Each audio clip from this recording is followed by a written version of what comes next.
Hello and welcome to Hamilton Vital Signs, the show where we talk about the aspects of community life that make this city vibrant and inclusive. I'm today's guest host, Celeste Licorish, filling in for Terry Cook, and welcome. Today we're going to be talking about an interesting thing in Hamilton. There's some facts that I want to share with you. So in Hamilton, there are about 93,000 people who are 65 or older, and there are about 14,000 who are super seniors, and those aged 85 or older. In the next 2 decades, Hamilton's seniors population is actually expected to double. And a rapidly aging Hamilton will have impact in areas like health services, mobility, and affordable housing. The city of Hamilton gets this and wants to create an environment in a city where people can age successfully. So on today's show, we're going to be talking about what that means. So we're pleased to have with us today Jeanne Mayo, who's a member of the City of Hamilton Senior Advisory Committee. Thank you so much for being with us today, Jeanne. Well, thank you for inviting me. Not a problem. So tell us about your work and how you got to be involved with Hamilton's Council on Aging. The Senior Advisory Committee. Oh, yeah. Sorry. So the Senior Advisory Committee, when I came to Hamilton about 13, 14 years ago. Okay. And I had been an active volunteer in Montreal, where I came from. And then in Hamilton, I was retired by then and felt that it would be interesting to be involved in issues around older adults, as I was an older adult at the time. So I became a member of the Senior Advisory Committee, which is a committee of the City Council. Right. And then the Hamilton Council on Aging, the Senior Advisory Committee, we got together with the City of Hamilton and produced a plan, an age-friendly plan for the City of Hamilton. So part of what you've done through this process is to rename the city's vision. So it used to be that Hamilton was known as the best place to raise a child, and now it's known as the best place to raise a child and age successfully. So broadly speaking, what does aging successfully or positively mean to you? Well, it means, first of all, to have access to the services, appropriate services for the older adult population. And I think that Hamilton has really striven to do this. If, for instance, in the recreation side, there are some senior centers, but there are also just rec centers, and I think that the access and the type of programming is what older adults are looking for. And so could you give a couple of examples of the type of program that you would have at a senior center? For instance, it depends, of course, on your age. But you said that there are these what are called super seniors who are 85 and over. But now, as people age, their perhaps physical ability, agility, is not as it was, and so a lot of even the aerobic classes are done on a chair. Oh, okay. You can get quite a workout, but you're seated on a chair, and so you're much more stable. Right. That's just one example, but I mean the buses, of course, Hamilton. That was even before.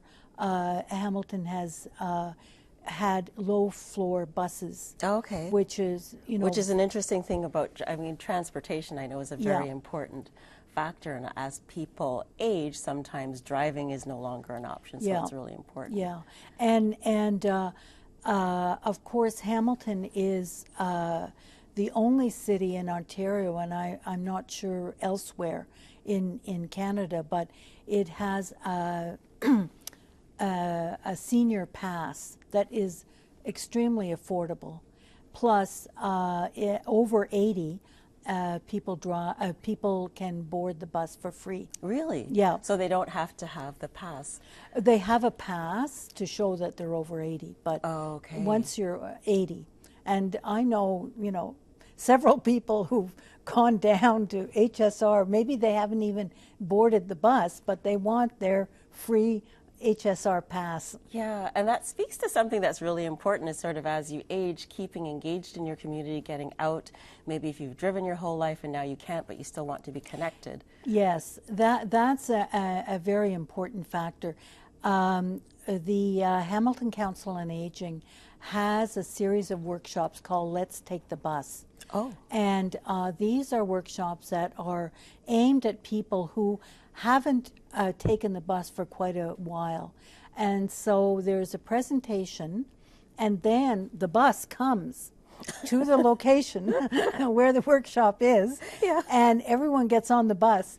And so, you know, people are amazed. I mean, they say, oh, I haven't been on a bus since I was a student. Right. And they understand that the bus lowers, and they understand, you know, how to pay your fare, that you have to have a card now, Yeah. and where to sit, and, you know, just sort of the whole environment. And it So makes some of the practical aspects of, it's one thing to say, transportation is available, but if you Yeah. haven't taken the bus for years, this is a way to introduce people to the concept and how to do it. it's extremely important. Yeah.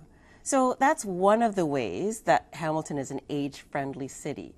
Can you talk about a few of the other ways that Hamilton, so transportation is one aspect and recreation. Yes. Well, pedestrian safety is also a very big issue. Yeah. And public health, along with the Senior Advisory Committee, we have developed a series of workshops on pedestrian safety. And these include the new crossovers. Throughout Hamilton now, there are crossovers, which are not lights, but either there's an indication that this is a crossing where a pedestrian has a right to cross. Yeah. And so it educates the pedestrian on how to use these. And they're important because sometimes the space between lights is very long. Right. And, you know, for instance, there's one just in front of the Juravinsky on the mountain. Yeah. And so we teach people how to use these. And does this have the practical aspect Yeah. as well, where you go to the workshop and then you actually get to Well, practice? it doesn't. What in this workshop, what you get to practice is the walking the length of a road. A road is, I think it's 30 meters. I can't remember. So the width, length. so The from width, side- the so width from of the sidewalk road. to sidewalk? From sidewalk to sidewalk, and that is timed. And we've done this in conjunction with McMaster University, and there is a physiotherapist there who will time you, and then gives you an indication of how long it takes you to cross the road safely. Okay. And what we're telling older adults is wait for the light to start at the green. Okay. If you come to an intersection, our slogan for this workshop is you have time to reach your destination. Yeah. We shouldn't be rushed. Right.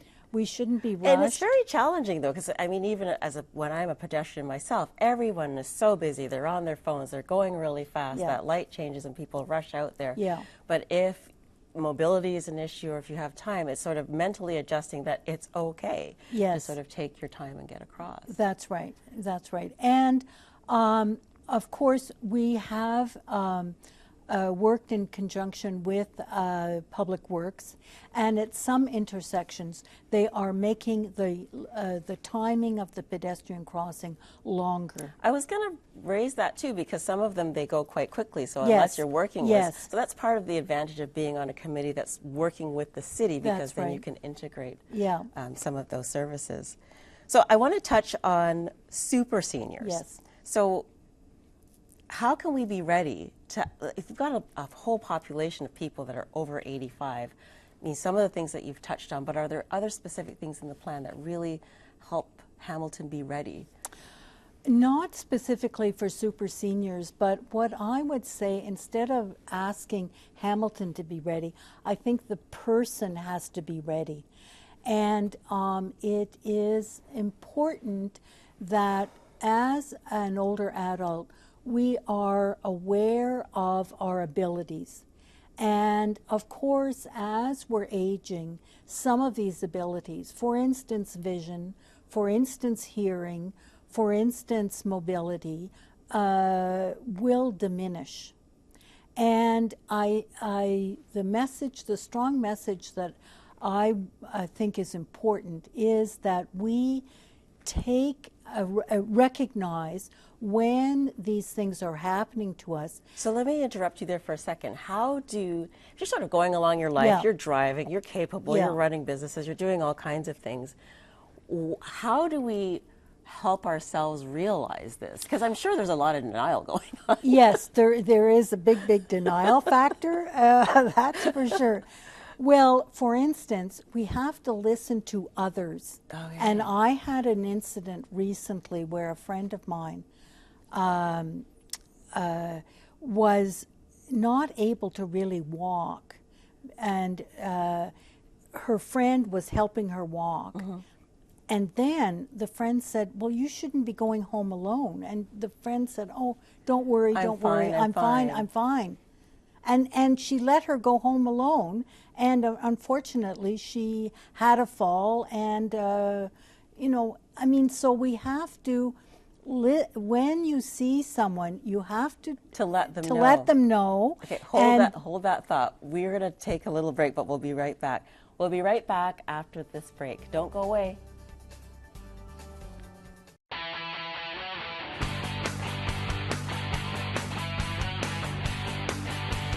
Saturday afternoon, December the 1st, the OHL Tonight returns to the First Ontario Centre. Michael DiPietro will lead the Windsor Spitfires into Hamilton to take on the Bulldogs.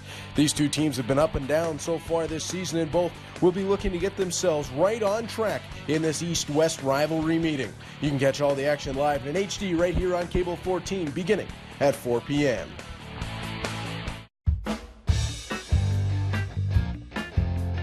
If you are ready to play, we are ready to pay.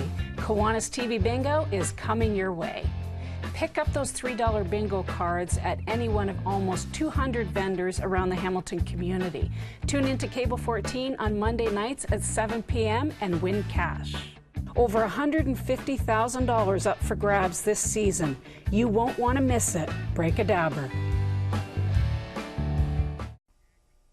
Welcome back to Vital Signs, where I'm here talking with Jeanne Mayo, and we're having a great conversation about how to age successfully in Hamilton. So before the break, we were talking about some challenges that people have in sort of realizing that once they're at a certain age and there's some changes that happen, that there's adjustments that need to be made. So we're talking about a friend who didn't realize that walking had become a challenge. So you said listening to others is very important. Are there any other things, like when you go to doctor's appointments, or things that can help you? Yes, I think that we have to be more accepting of help. For instance, if you have a family member, when you're going to a doctor's appointment, especially if you have a condition, it would be very, I think, important for the family member to come along and listen and understand the condition, the health condition that you have, so that they can also be involved in your treatment and hopefully your rehabilitation if necessary. And being in a city that is becoming age-friendly maybe help you get more exposed to things like the recreation centers, the transportation, all of the resources that the age-friendly city plan, which we want to touch on a little bit too, is helping to incorporate. So one of the things that's been pointed out in the age-friendly city plan is the unique needs of diverse seniors. Yes. So it could include people that don't live right downtown, so they're rural or indigenous or ethnocultural backgrounds. Yeah. So how does the plan, or how is Hamilton addressing a variety of needs? Yes. I think that that's a challenge because the groups, especially the ethnocultural groups, we have in the workshops that we're giving, We have included them, and they have been, very positively received.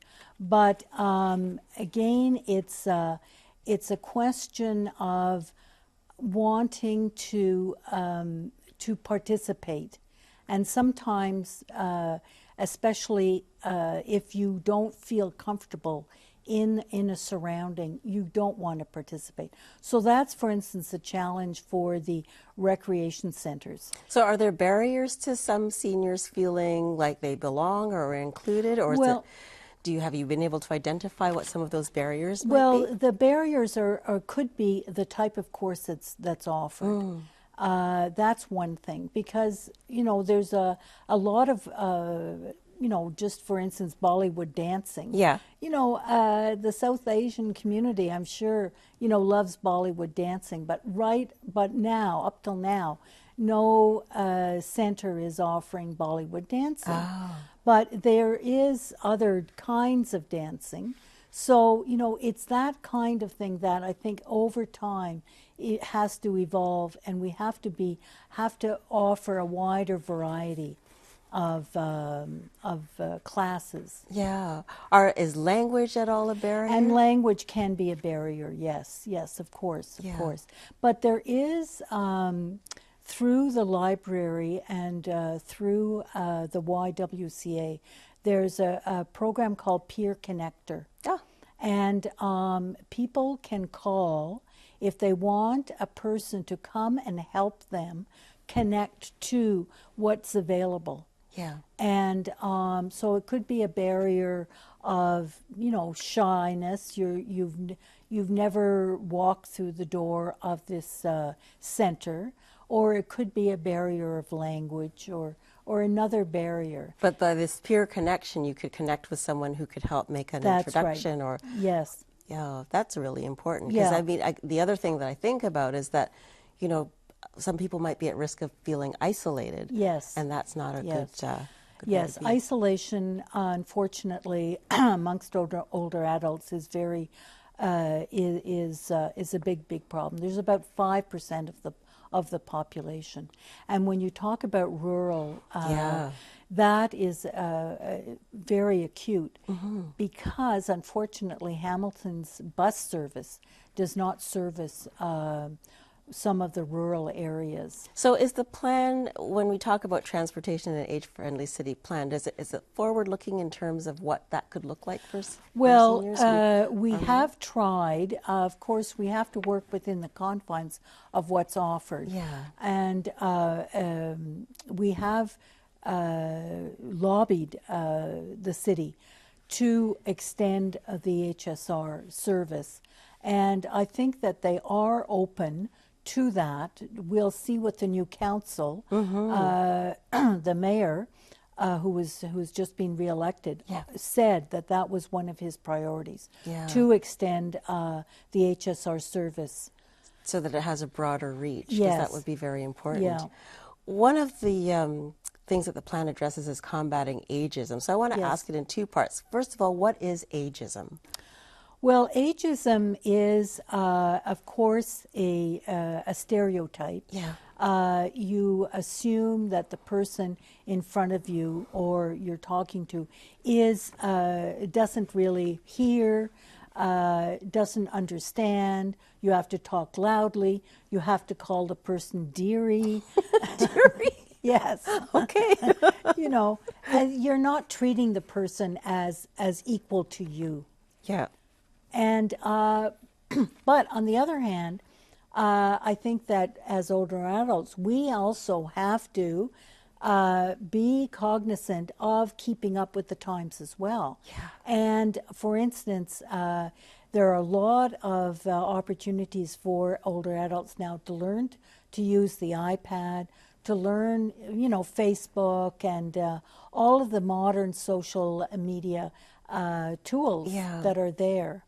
And so, older adults need to take advantage of these courses. To stay connected and to stay connected with what's going on. So is there any part of the plan that talks specifically about ways to combat ageism or things that people can do? Not specifically. The Hamilton Council on Aging did a very excellent presentation about 6 months ago, and there were photographs taken of older adults, and very positive photographs, and they were presented at a meeting.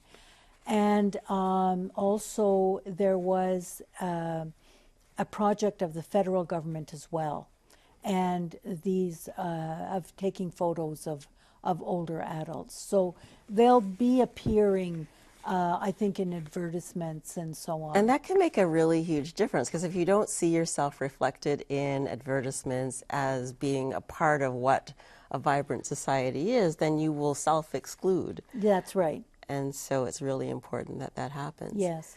So you've been working, how long have you been working on this committee? Well, this is, the plan is coming to its fifth year. Okay. And I was on it for a year helping develop the plan. Right. So we'll be beginning to do consultations for the second iteration of the plan. Yeah. So you've been involved with it for a time now. What's the most exciting outcome for you that you've seen, or even part of the process as you've been working on it from the beginning? Well, I think,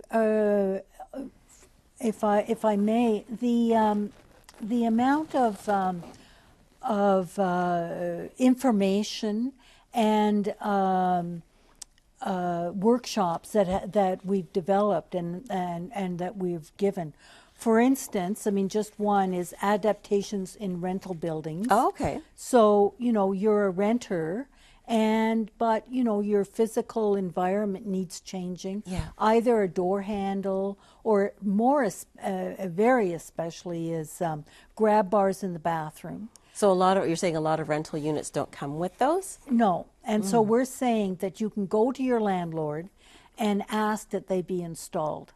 Okay. And we worked with the Hamilton and district apartment owners. Yeah. And they understand that, yes, if a tenant comes and asks that a grab bar be installed, or that a handle, a different kind of handle be installed so that you can open it more easily, they will agree to do that. Okay, and at no cost to the... At no cost to the tenant, right. Right.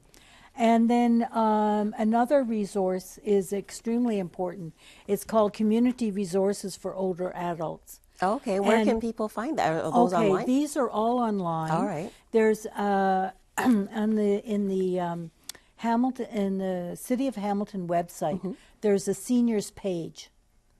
So if somebody clicks on the seniors page at hamilton.ca, they would be able to link. Yes. So tell me a little bit more about this resource. Well, this is a resource, a very extensive resource of all the resources, especially aimed at older adults.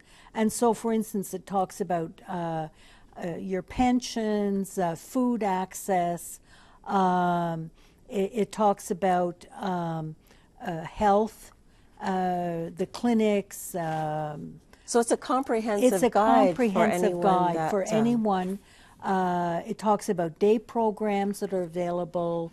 It talks about recreation. So does it sort of bring to life all the different aspects of the plan, but in practical ways? Yes. That's really important. That's fabulous.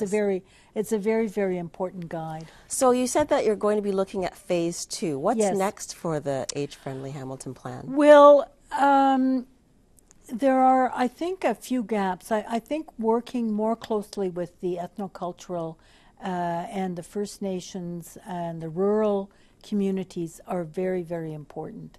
Right. I think they have specific needs that should be perhaps highlighted. So round 2 will bring out that aspect of it. Yes. And so we're just about out of time already, but thank you so much for coming out and sharing this information with us today. It's been a real pleasure to interview you, Jeanne. Thanks so much. Well, thank you. Yeah. So for more information, you can go to hamilton.ca and tap that seniors tab. You'll get some information there. My name is Celeste Licorish. If you want to see this or any other episodes, they're available on Cable 14. You can catch us on the socials at hamiltoncommunityfoundation.ca, Facebook, Twitter, and Instagram. Thanks so much for joining us, and we'll see you again next time on Hamilton Vital Signs.